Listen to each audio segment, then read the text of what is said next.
All right, guys, it's like 11:30 at night now, and I know I'd done a monologue at 5. I was like, I'm going to do a video right after this monologue. What happened is, Karina's pregnant.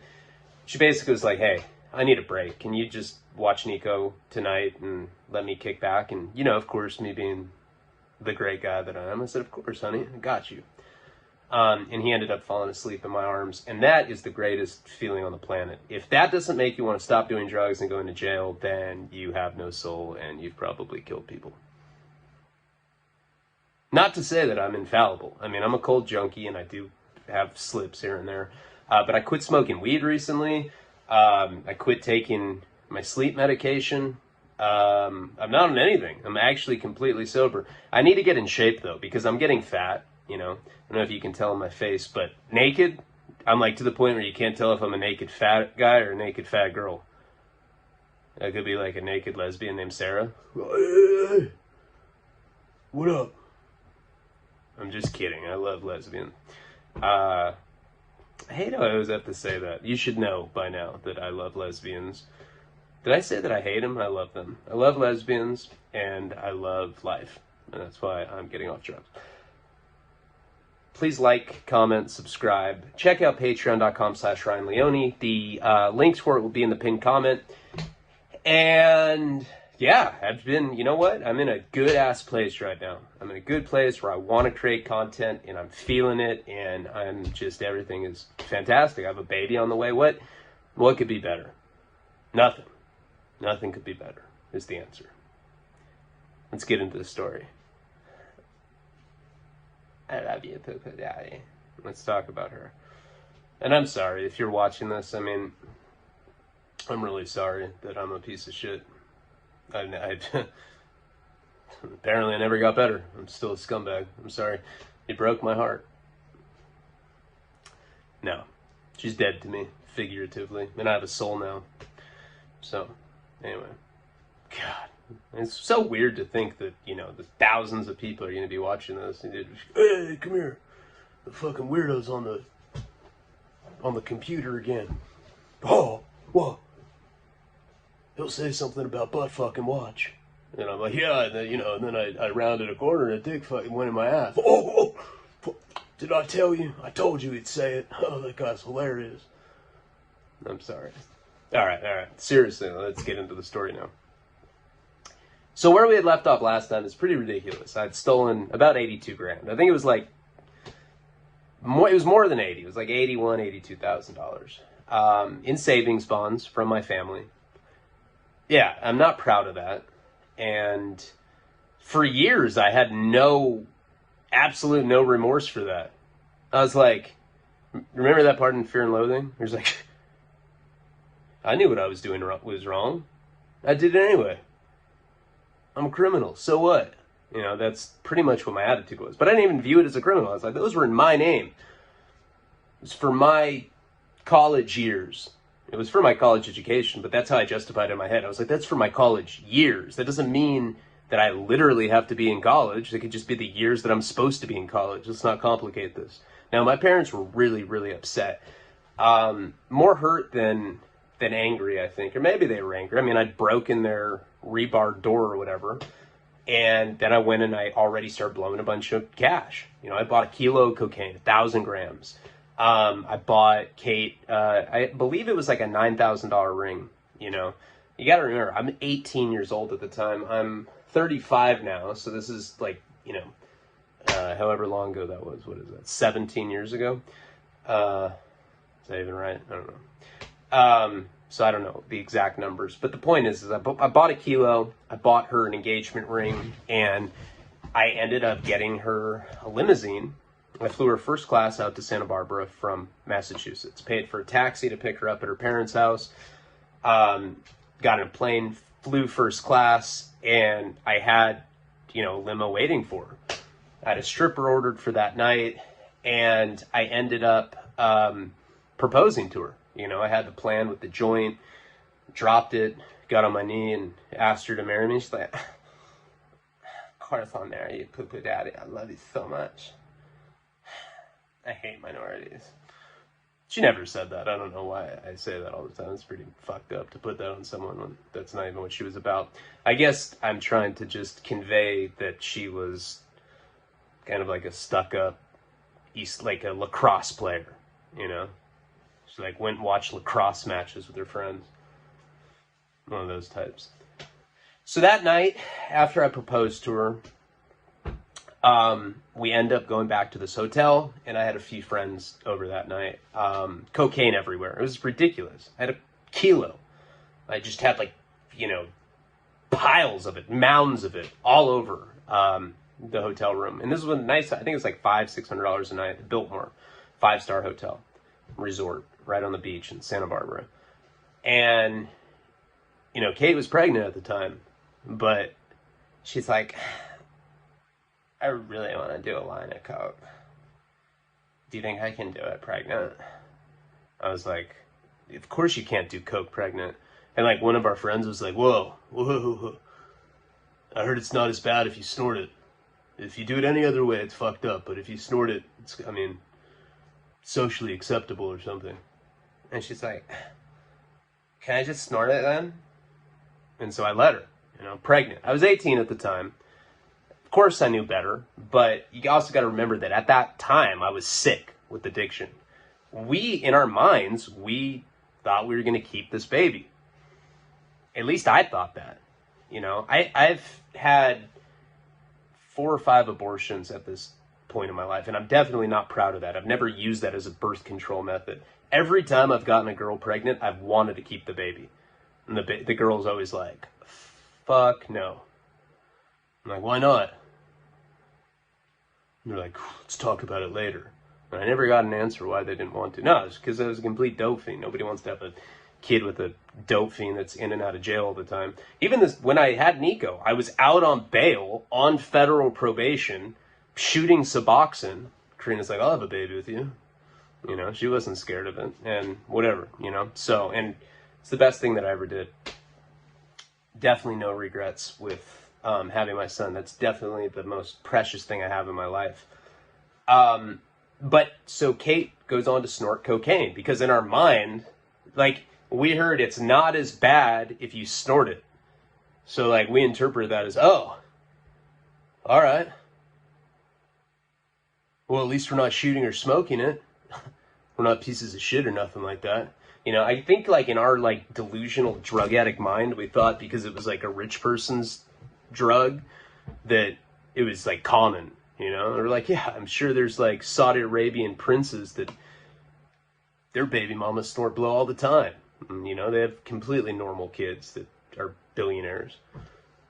But that's how we justified it. And so that night, it turns into this like, seriously, like straight out of like a 80s disco movie or something. There's coke everywhere. We're listening to like really weird electronic music, and a stripper ends up coming. And it was just, we're drinking champagne. Now, Kate had already done the snorted coke. And she's like, well, I'm just going to snort it. But, of course, she ends up drinking the champagne. Stripper comes. She's, like, giving Kate lap dances. She's giving my friends lap dances. Nobody had sex with her. And then she left. She's like, whoop, been here for an hour. Got to go. And she, like, left right within the hour that we had paid for. And so that started pretty much, that was that night. We got a stripper. Wasn't that memorable. What strippers do. They come and they pretend they like you, and then, whoop, I gotta go. And then they go and they pretend to like somebody else. And once in a while they'll have sex for way too much money. And, my friends ended up leaving. I'm sure Kate and I had intercourse that night. All coked out. And that started this epic cocaine run that I would stay on for about a year. In my mind, I planned on selling the coke. I thought that, I probably was influenced by watching movies like Blow. And, you're always like, fuck, movie's bomb, Who cares that he ends up, like, spending most of his life in prison? You don't remember that. All you remember is all the good stuff that happens. It's just like anything with drugs. And that's what I thought, that I'd be able to take that. I mean, $20,000 investment, 1,000 grams of cocaine. At that time, a gram of cocaine was probably going for, I don't know, 40, 50 bucks. And you're talking about 1,000 of them. So potentially, you know, I could have made 20, 30, 40, 50 grand, depending on how I was going to sell it. And, you know, I could cut it, whatever. I had the foresight to know that the 80 grand that I'd taken wasn't going to last forever. I'd already spent it on the ring. You know, the kilo is, I think, 20 G's, whatever it was. And that was my whole plan. I was going to become a coke dealer. It's like, she's like, this is great, poo-poo daddy, but what are we going to do for money? I was like, see that? She's like, the blow. I was like, yeah, we'll sell it and then we'll have money. She's like, I don't know how you think of shit like that, but it's pretty fucking smart. I was like, yeah. So she's, you know, off and running. Now she's snorting cocaine, you know, like it's smoking a cigarette or something. You know, she's doing it every 10 minutes. You're like, who smokes cigarettes like that? I do, because I'm a crackhead. We don't stay at that Biltmore hotel for very long. I mean, you know, it's $500 or $600 a night. I think we stayed there 2 nights. And then we ended up moving into Motel 6. And we started rotating around all the motels in Santa Barbara. And at this point, I can't remember if I had established communication with my parents. I know that they were really upset with me, and they had left messages. I don't remember what Kate's parents, you know, all of this stuff is really murky. Like when I'm talking about I had 1,000 grams of coke, I was doing that 1,000 grams of coke during the time that I'm talking about. So like in retrospect, or, you know, looking back on that time right now, it's a lot of the stuff is kind of spotty. But what ends up happening is we go into this complete cocaine psychosis. She's pregnant. And we're staying up for days at a time. Now, I've explained cocaine psychosis a lot of times. Meth psychosis is much more common these days. Crystal meth is incredibly popular with kids, and with rednecks, and definitely the gay community loves their meth. Brazilian gay nightclubs. But and meth psychosis is its own crazy thing. You know, we talked about it when I was in jail. But cocaine psychosis is much more violent. It's much more evil. You get tunnel vision. You're just completely stuck, and you see like apparition, hallucinatory shit. You know, and I've talked about it a million times. I'm one of those guys that looks out the window. Like on meth, I'm horny and paranoid, which sucks because I'll be like looking out the window and like fingering my butt. And like my homeboys will be like, hey dog, stop looking out the window. I'm like, alright. Stop looking, but I still have my finger in my ass. Cocaine psychosis is different because I won't get horny. You know? Coke had always been the kind of drug that enhanced my sex life. You know, a lot of people talk about coke and how they get coke dick and they get impotent from it. And yeah, that's happened to me here and there if I'm like really coked out. But for some reason, that's like meth is actually, but I get noodle dick on that. But coke just turns me into like a, you know, like a disco dancer. Like I literally feel like I'm wearing like some like glittering bodysuit. You know, I feel like grandiose. You get these like weird delusions with cocaine. And that was my favorite part about it, was having sex. So we get super coked out, have sex, and it would last forever. And it was very euphoric and it felt really good. I like coke sex pretty much as MDMA. But what would happen is as soon as I would, look, and I'm not trying to be too graphic, but as soon as I'd jizz all over her stomach, instantly plunged back into psychosis, or into psychosis if I wasn't there before. And I start getting really scared, you know. I don't know if I had like a particular name phobia. I don't know if it was that I was scared of law enforcement or burglars or ghosts, homoerotic Brazilian nightclub dancers, but there was like some sort of boogeyman that I was convinced was always outside of motels or wherever I was. And I'd look out the people a lot. I'd look out the people hours. Wouldn't even smoke a cigarette. And I'm a chain smoker, and I'd be so stuck looking out people's. Okay, I'd be like, I have more sex, poo poo daddy. I'd be like, shh. And I wouldn't say anything. And it was almost like I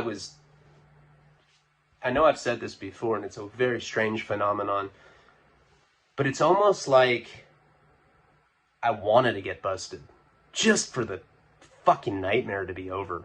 It was like I'd feel so cuckoo looking out peepholes or looking out blinds or looking under doors or sometimes going to the vending machine at the motel, and I wouldn't be able to stop pacing, and my eyes would be huge. So there are people at the motel, and a lot of people at motels are on meth or crack or whatever anyway.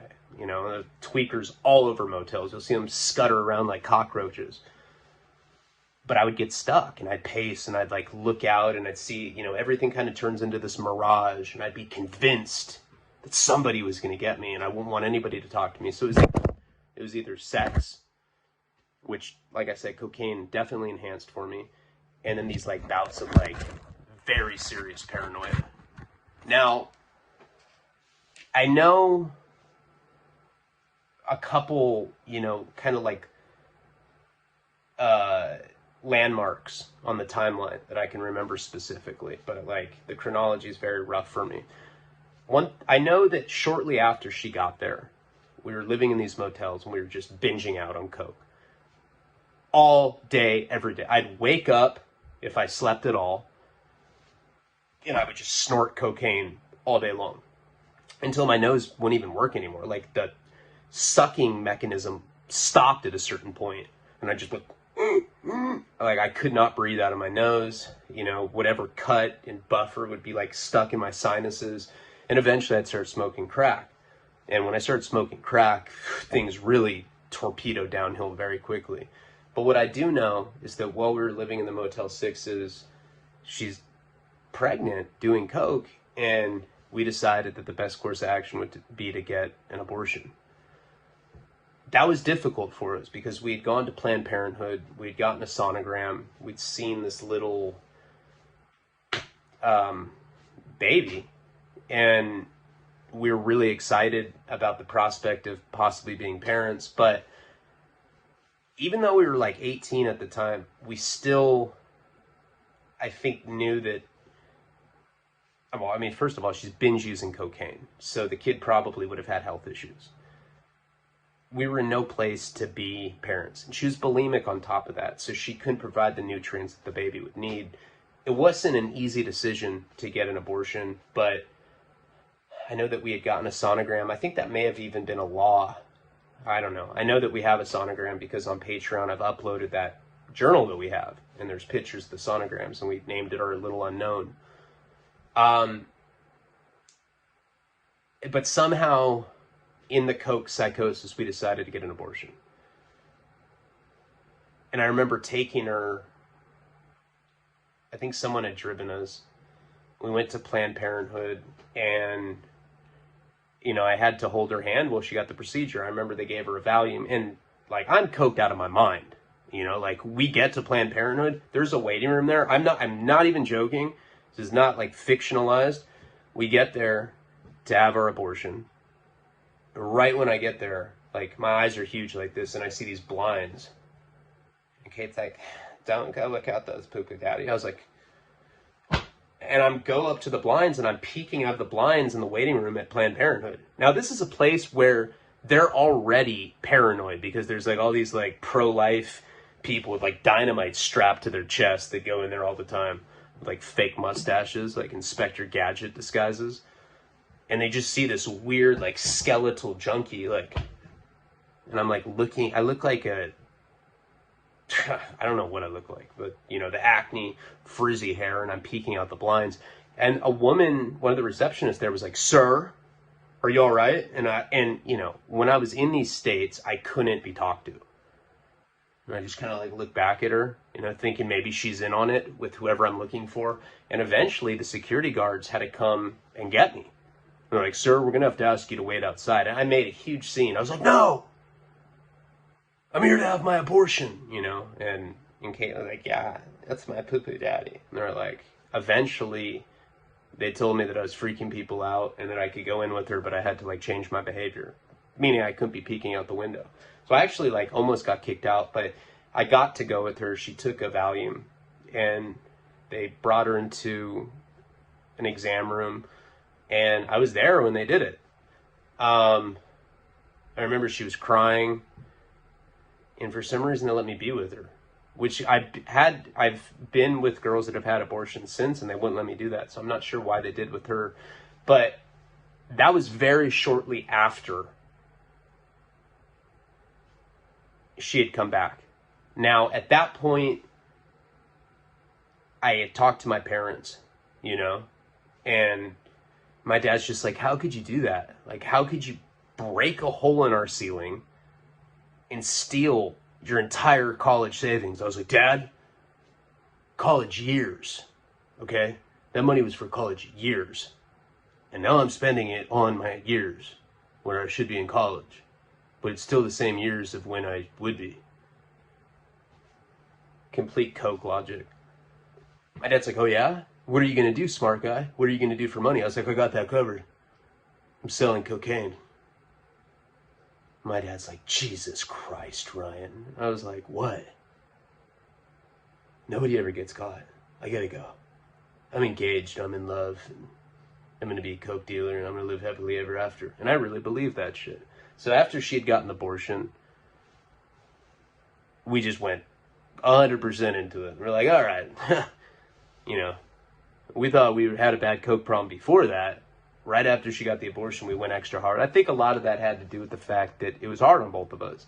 You know, we were young at the time, and abortions are never easy. I mean, it's a big deal. You know, it's especially when there's excitement behind it. You know, we wanted to be parents, but we both knew that we weren't healthy enough or stable enough or in a position where we could do it. So I know it was sad for both of us, and we started self-medicating accordingly. At a certain point, she had talked to her parents as well, and she basically, I don't know what she had told them, but you know, something, she definitely didn't tell them that we were going to be coke dealers. I've always been like that with my parents. My mom's like, "What'd you do last night?" I'm like, "A threesome. It was whatever," you know. And my mom's like, "Brian, you're so funny." Like, she's always liked my sense of humor like that. My parents both have like a very dark sense of humor, and they always think that kind of stuff's funny. And people always trip out when they see me around my parents because they think that like I'm being a little asshole or something. But I'm like, no, that's like how we joke. And they'd be the first to tell you that. I love my parents. I don't know what she told her dad, but you know, basically she said that she was being taken care of out here. I don't think she told them that she was leaving. I think one day she was like living at their house, and the next day she was like on a plane getting picked up by me. Anyway, yeah, I'm sorry, it's late. So we kept running into this problem where we were having a lot of people coming in and out of our hotel rooms. Although we had planned on being coke dealers, I think the whole time that we had that kilo, we sold like maybe 3 or 4 grams out of it. And like, people were asking me all the time. I've always been a pretty generous guy, you know. My parents raised me to be that way. So a lot, you know, I had lived so many years kind of being a mooch. I mean, I sold drugs in high school, but then after that, I kind of like started being a mooch and, you know, living with other people, couch surfing, whatever the case, that I almost felt obligated to make up for it. So I started playing Santa Claus with the coke, you know. I'd be like, "Yeah, come over, bring your friends. Yeah, I don't care." You know, and so our whole hotel room would be filled with like random people. There's like some like Ethiopian cab driver. Like, how did that guy get in here? "Oh, he's with Jesse." Jesse. Oh, I don't know. He's cool, man. He makes me laugh. Do that thing. Be like, "Oh, oh, oh." And everybody start laughing. I swear, it's weird shit like that. So the fact that we had all these people coming in and out of our hotel room, even though we weren't selling drugs, the hotel people thought that we were, because it looked that way. There's like these shady people, you know, group of like young people and some like tall Ethiopian cab driver, you know, girls that were rail thin, cholo gangbangers, just the most like everybody that came to our hotel room screamed, there's drug activity going on in there. Just like, you know, the thugged out black dude, the hippie with the peace sign and tie-dye shirt, you know, he's like, well, I had like every representative from every aspect of the drug culture coming in and out of our hotel room. So we ran into this thing where we're constantly getting kicked out of places, you know. They'd like, and they were never like direct about it. They'd be like, yeah, Mr. Leone. Oh, yeah, it's Leone. Yeah, we don't have any more availability. You guys got to go. And like we'd pack and leave, and like, you know, there'd be like vacancy sign lit up outside. Like they basically wouldn't be direct with us and tell us why we were getting kicked out. But the reason is because we had like so much traffic and people at, you know, all hours of the night. So we ended up moving into this hotel. It was called the San Roque Inn back then. I don't know what it's called now. It's one of those hotels that's had a lot of carnations, different names. But back then it was called the San Roque Motel. And it was weekly. I think it was like $700 or $800 a week, something like that. And we moved into there, and that's when we really started binging out. You know, I think that's at the point that I'd started smoking it, you know, probably like a month into this. So she'd already gotten an abortion. You know, we snorted so much coke that now we've like graduated to smoking it. And I remember that's when like the real weird psychosis started coming in. I talk about it a lot in Wasting Talent, where I'd like go through her purse and like I'd find like a number written on a piece of scratch paper. I'd be like, a 9, huh? Put that in my pocket. And then I'd like find like another like 4, the number 4 written on like another piece of paper. Once I had like enough numbers, I'd start putting them together. I'd be like, okay, let me try 94467. I'd call her and be like, hey, what are you doing with my girlfriend, bro? And people would like laugh at me or hang up, you know, which obviously would egg me on. I started doing this thing where, like, you know, I remember from being a little kid that when you write on a hard surface, like if you write on something like this, it'll leave an indent. And you can get a piece of paper and you get a pencil and you can like, you know, do shade over it, and whatever's indented will like emerge. You can see what was written on it. So I started like doing that on everything that she had. If she had a book, like I'd like take a piece of paper and I'd start like shading pencil over it, and I'd like see like, you know, like the letter P. And I'd be like, I know you're cheating on me with a guy named P. She'd be like, what do you mean a guy named P? Poopoo daddy, that's stupid. Guys don't have names like P. You're a tripper. You're a minority. And so we get in these like insane fights over my psycho delusions, my jealousy, my insecurities. And I remember, you know, I bought a lockbox. So I had this lockbox, you know, that had a key, and that's where we keep our cocaine, and we'd always keep cash in there. I know for a fact that this particular night I was smoking it already. So I'd probably been up like 2 or 3 nights, maybe 4 nights, in complete coke psychosis. You know, smoking crack, looking out the windows, you know, accusing her of having sex with people named P. Like, I bet it's a girl. Huh? Have you ever been with a girl? She's like, what if I tell you that I have? Like, you fucking lesbian whore. And then I'd like use it against her. I was such a scumbag back then. So this night, and we had cocaine everywhere, in every corner of the room. If there wasn't cocaine in a corner, I'd like take some out of a bag and sprinkle it. I'd be like, no, it's even. Like christen the room with, you know, coke powder. I remember our lockbox was open. There's this fat pile of coke, like just this mountain of coke peeking out of it.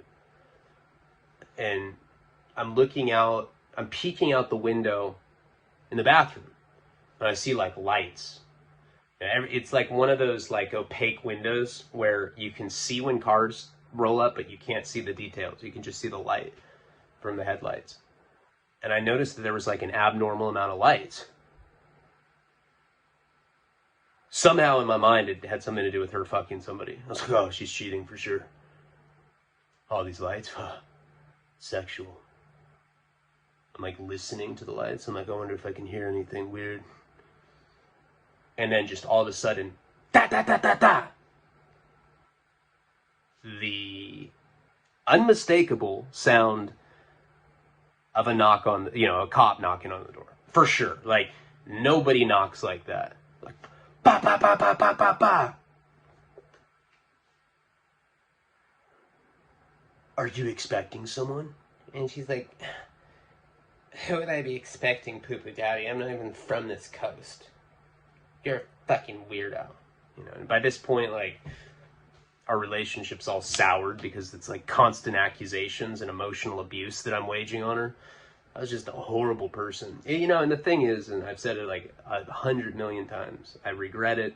I was emotionally abusive back then because I was an insecure piece of shit. And I didn't realize that my insecurities would like spew venom out at people, women that I cared about. It was like I didn't feel worthy, and if they hurt me, I'd want to hurt them back like 10 times worse. But the problem was that they were hurting me under completely irrational shit. I'm finding a P indented on like, some brochure that they have, and I'm convinced that they're having sex with some, Italian immigrant named P. Weird ass backstories that I'd come up with in my head. Be like, what kind of tattoos does he like? She's like, you're just so fucking weird. I can't even deal with you. I'm gonna go take a shit. But this knock on the door, ba ba ba ba ba. Of course, I'm thinking it's a cop, and then in my mind, I'm like, is she fucking a cop? And I'm like, hello? And they're like, DEA, open the door, Drug Enforcement Agency. And I'm like,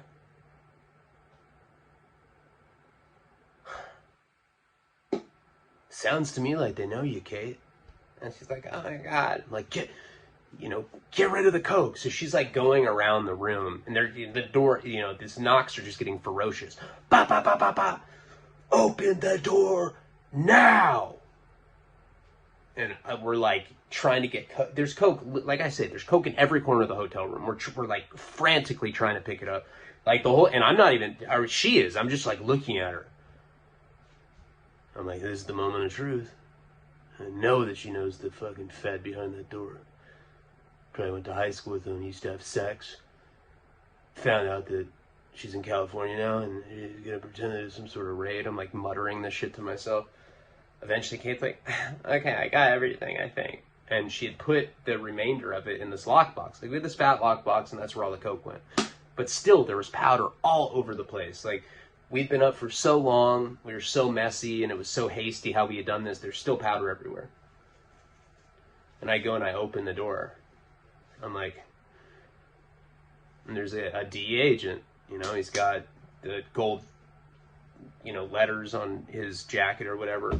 It was the second time that I'd seen feds in my life. The first time is when I made that prank phone call when I was in sixth grade.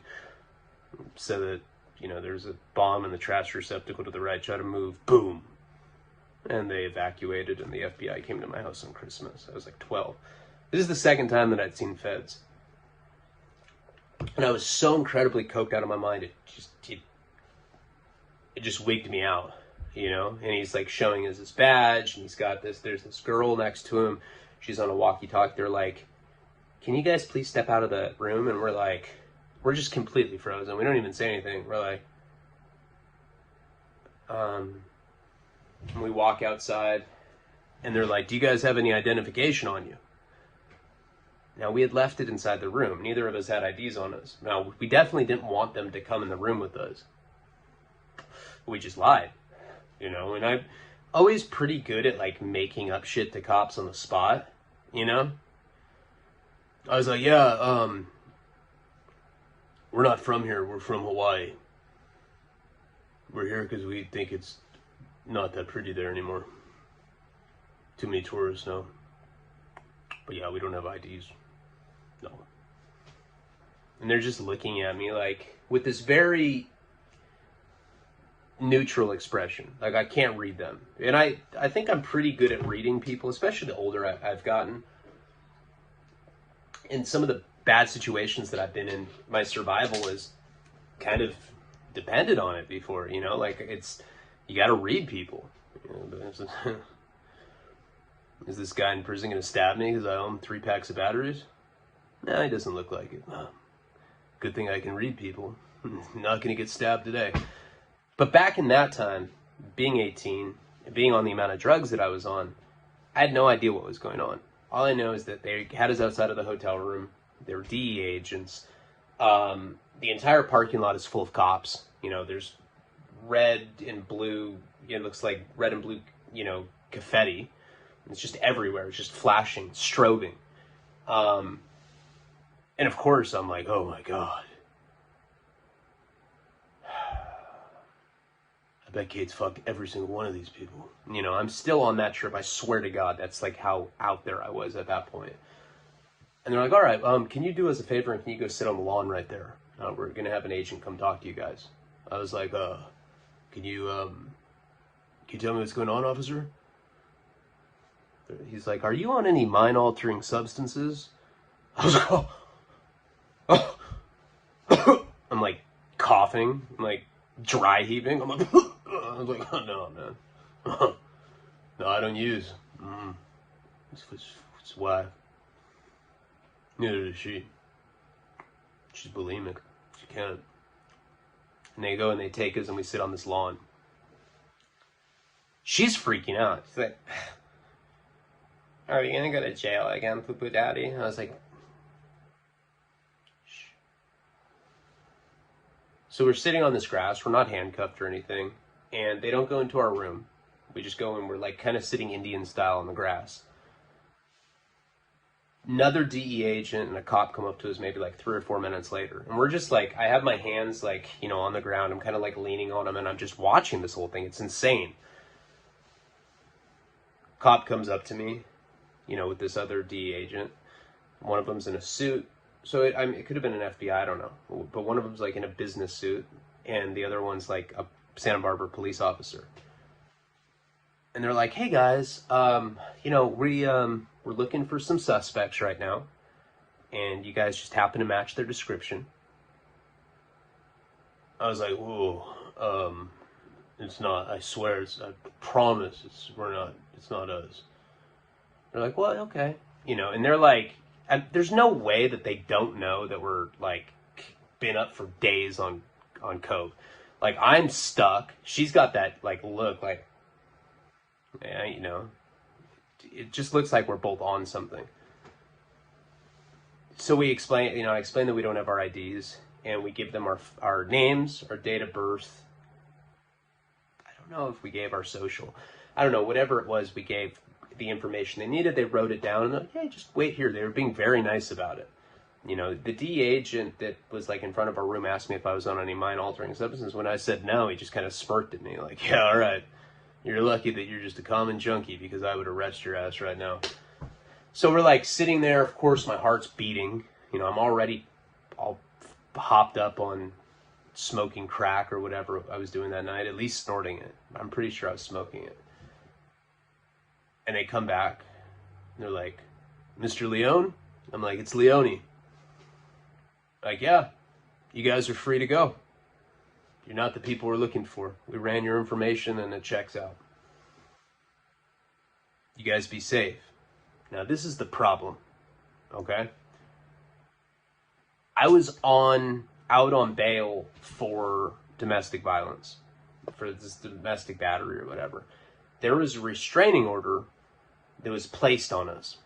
Now, that kind of thing doesn't pop up right away in the system. At least not back in that time. This is back in 2003. And I didn't know then what I know now, but what had happened is when I gave that information, you know, it goes back to the police station, and they find out that we were together and that I was breaking my restraining order. It didn't pop up right there and then, and I didn't even think about it at the time. But this would be very important later on in the storyline, so just remember that. I gave them our real information. They ran our names. We weren't the people they were looking for, but by giving them our names and the fact that we were together, I just gave myself up that I was breaking the restraining order. So they let us go, and Kate's like, should I go back in the room? I was like, hell no. Let's just leave. And she's like, what do you mean? I was like, come on. I grabbed her hand, and we just walked away. We're like, walk away from this motel, flashing police lights, feds everywhere. The whole parking lot is full of cops and feds. And we kind of get away, and she's like, what's this about? I was like, dude, we have a kilo of cocaine in our hotel room. I'm not even opening that door again until they're all gone. She's like, I don't know how you think of stuff like that, but it's so fucking clever. I love you so much. I was like, I love you too. You look so sexy right now. No, I'm sure I was all coked out, like convinced that somehow this had to do with her cheating on me. So we ended up walking for multiple blocks. And I'm sure that tripped the cops and DEA people out because they had gotten us out of our room and then we just didn't go back to our room. And that probably looked a lot more sketchy than if we had just gone back to our room. So finally we, I don't know, walked for a few blocks or whatever. And we get to this bank parking lot. And we sit down on the curb there and we're smoking a cigarette. Now, I've been up for so long that at this point I'm having audible hallucinations. So I'm hearing, the static cry of like a walkie-talkie. It's like, shh, Caucasian male, 5'6", name is Leon. I'm like hearing stuff like this, and it's like echoing in my mind. I was like, oh, did you hear that? She's like, no, I didn't hear anything. I was like, get down. And we're like on our stomachs, like in this bank parking lot. And she's like looking at me. She's like, is everything cool? I was like, no. I was like, I swear I heard them. They're looking for us because we have a warrant. Freaked out. We're freaking her out. Of course, there's nobody there. Eventually, I get up and I refuse to go back to the hotel room. So we ended up wandering for hours in this neighborhood. Just like it's not that far from the residential neighborhood called San Roque that I grew up in. And eventually we walked to my old house, my parents' old house, because I knew that the neighborhood so intimately.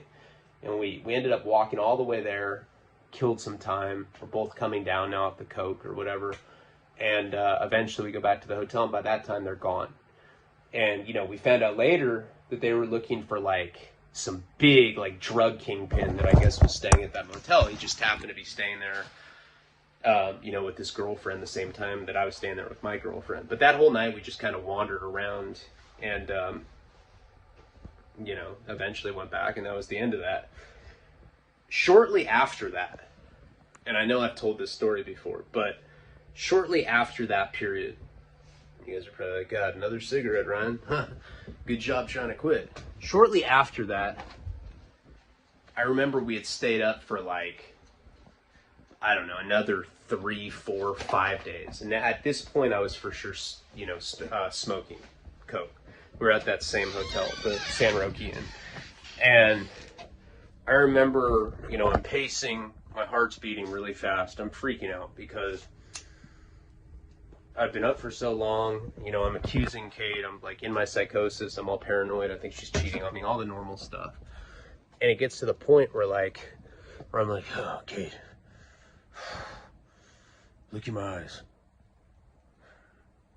Does it look like I'm having a heart attack? She's like, how did I be able to tell that by looking in your eyes? I was like, look in my eyes. And I swear I could see my heart thudding outside of my shirt. I was like, I think I might die. Call the fire department. And I'm muttering to myself. And so she convinces me to go take a bath, She's like, I think you should take a bath, poop it out. You just, relax. So I end up doing that. Now, while I'm in the bath, my teeth start hurting. And I go to like touch them. And I look and there's blood rolling down my hand. And I look further and there's teeth. All of my teeth have come out of my mouth. They're spilling onto my chest, and there's like this like brilliant like ribbon flow of blood that's trailing it with like these little like half chittle gum looking teeth, like broken pieces of teeth. And I was like, I have no teeth. I have no teeth. And Kate was like, huh? And she like ran in there, and I'm screaming to her that I was like, can you see my teeth? I have no teeth anymore. And she's like, oh my God, poo-poo daddy, you're freaking me out so much, poo-poo daddy.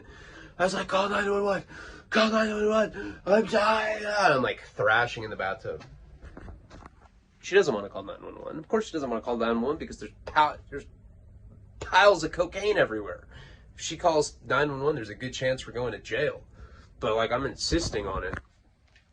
Eventually she actually does what I say because I'm screaming at the top of my lungs. It's probably like 2 or 3 in the morning, you know, and we're in this motel. You can't be screaming like that in the middle of the night.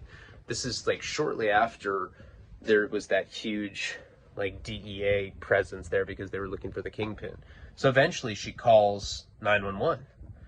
Paramedics come, and I'm like, I'm in the bathroom, butt naked, looking for my teeth because I'm convinced that I dropped them. I'm like checking it. I'm like checking my asshole for them. I can't find them anywhere. And the paramedics are like, are you all right? All of my teeth fell out.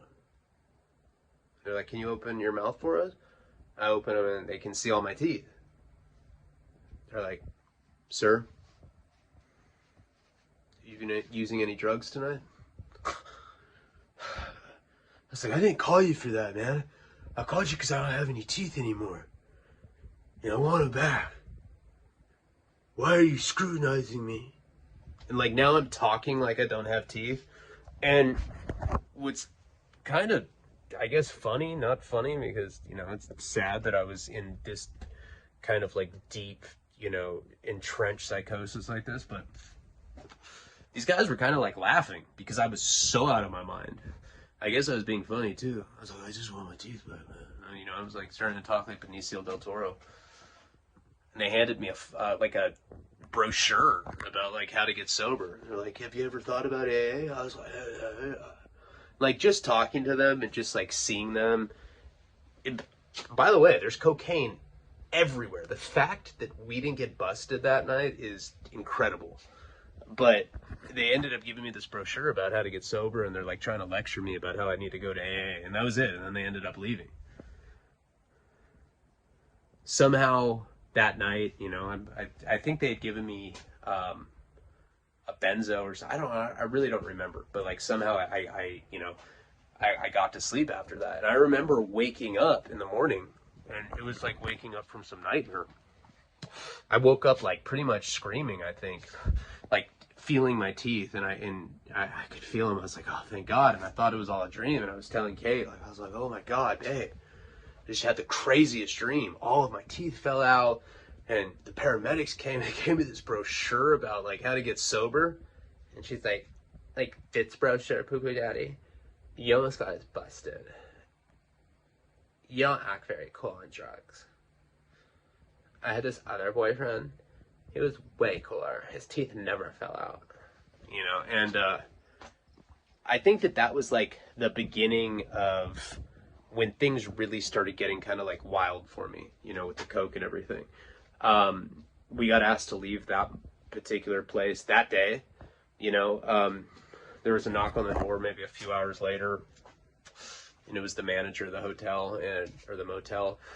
It was this Asian lady, and she told us that we had to go, you know, that they didn't like that the paramedics came and that I was screaming in the middle of the night, and they were getting complaints from other guests and everything. So we had to leave that motel. And it started this whole like musical chair rotation of us getting kicked out of pretty much every motel in Santa Barbara, you know, during that period. This went on for quite a while. And See, this is one of those situations where I'm trying to think of a cliffhanger to end on. But, this, okay, well, I'll tell you what happened. Now I can think of something. I was about to end the video, but we got 10 more minutes. So, during this time period, even though I was completely losing my mind on coke, and it was really like sending me downhill quickly. I mean, that time where I thought all my teeth fell out, stuff like that was pretty frequent. That's an extreme example, but I had episodes like that pretty frequently. Now, during this time, a lot of my friends were relatively normal, 18-year-olds, They would come over and they'd smoke blunts with us, and, we did mushrooms a few times. And someone ended up giving us some acid. Kate had never done acid before. And that particular night, for some reason, we went up to my parents' neighborhood. Not that we were staying at their house. I think, they live like up in the hill area of Santa Barbara. So there's nice views up there, and you can kind of it's an area in Santa Barbara called the Riviera where you can pretty much lurk around and nobody pays much attention to you. And that night we had taken acid. I think somebody may have traded us for some coke. Whatever the case was, I had done it a number of times already in my life. In high school I did acid a lot. And when we were out in Massachusetts, Kate was eating the mushroom brownies with me quite a bit. But she had never done acid. I did acid out there a number of times, but she had never done it with me. So this was her first time doing it. And we were staying at this motel called the Lemon Tree Inn, which is actually, if you've seen the movie Alpha Dog, where, they kill that little kid over a drug debt. That was a real person named Jesse James Hollywood that had ordered that hit on that kid, or the kidnapping of the kid, and then eventually he ordered him to be killed. That was a true story that had happened in Santa Barbara. And, I knew some of the kids that were involved with that. I didn't know the kid that got killed. I didn't know Jesse James Hollywood. Although at one point I was in jail right around this time. Well, a couple years later, it was in 2005. And he had gone out to Brazil. He knew all these other people in that case had gotten arrested. And he ended up going to Brazil because, he heard that if you get a girl pregnant out there, you can't get extradited, even for murder. And they had caught him. It was front page of the paper. And I remember being in jail. I was in Back Central 1, and he was in solitary confinement. They kept him in the hole because he was high profile. And I remember right after he got busted, they walked him down the tier. And he's really short, really tan, I remember. And everybody was throwing sandwiches at him. But I actually saw him in jail.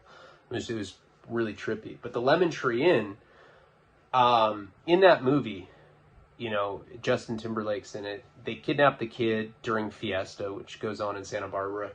And they end up partying with him for a week, before they end up killing him. They killed him in a place called Lizard's Mouth in Santa Barbara, which is up in the mountains. Lemon Tree Inn is actually where they had stayed. That's where they kept this kid hostage or whatever. And we'd been kicked out of so many motels at this point. We were staying at that hotel. Maybe not the exact room where they were holding him, but it was the same, hotel that they kept him for about a week. I don't know, just a random fact. But I remember we took acid at that hotel, and we ended up walking from there all the way to my parents' house. Probably a 2-hour walk. Up into the mountains of Santa Barbara. And,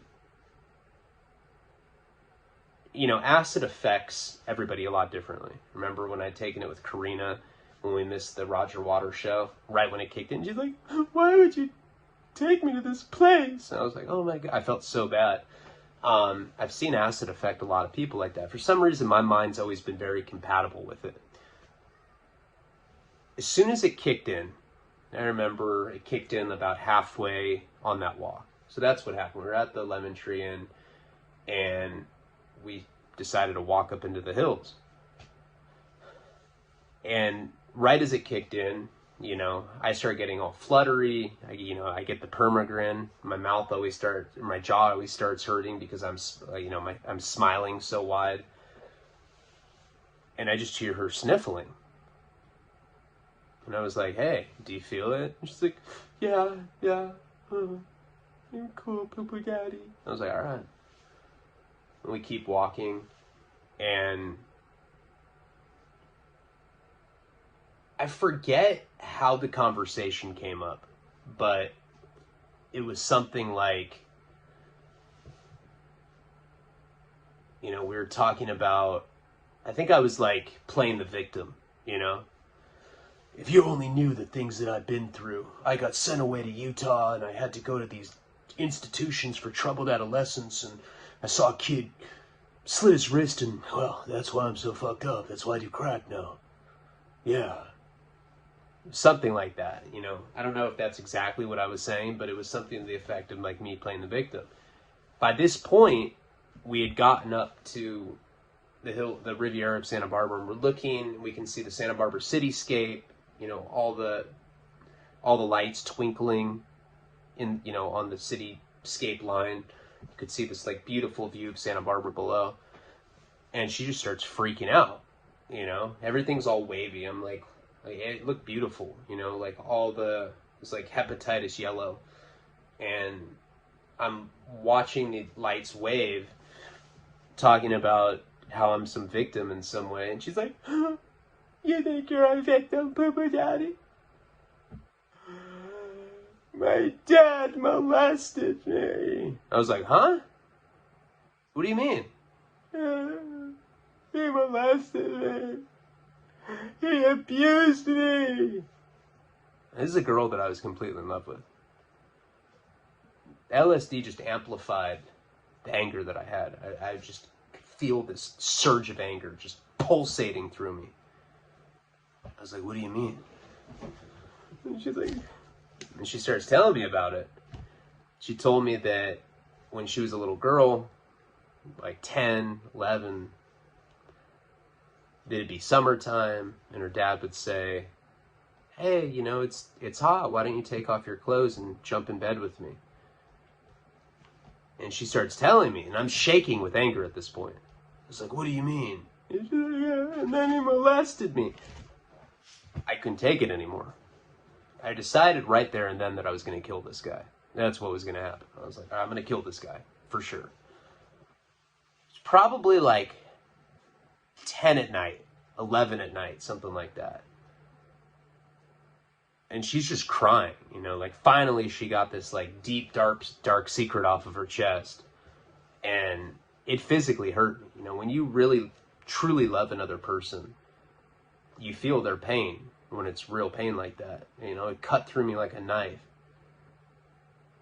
And I got on the phone and I called him. Called his landline. His name was Jeff. He picked up, he's like, hello? Kate, is this you?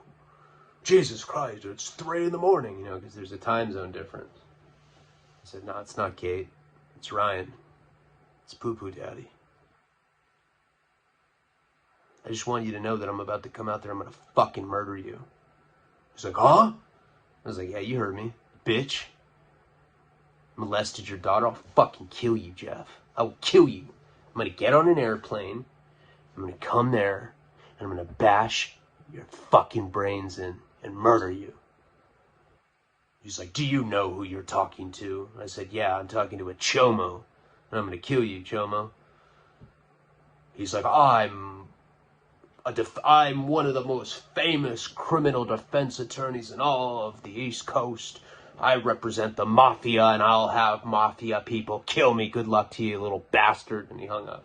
Now, years later, I'd find out that he was like an accident litigation attorney. He didn't even represent mafia guys on a criminal level. But she's like, you know, off, like, completely sobbing, so upset that she had, like, revealed this. She didn't even know that I called her dad. And I was like, I'm going to Massachusetts. And she's like, what do you mean, poo-poo daddy? I was like, I'm going to Massachusetts and I'm going to kill your dad. Okay. That's exactly what I set out to do. And we will get into me trying to kill my ex-girlfriend's child molester father in the next installment of the Boston series. Please like, comment, subscribe. Check out patreon.com/Ryan Leone. Palabra.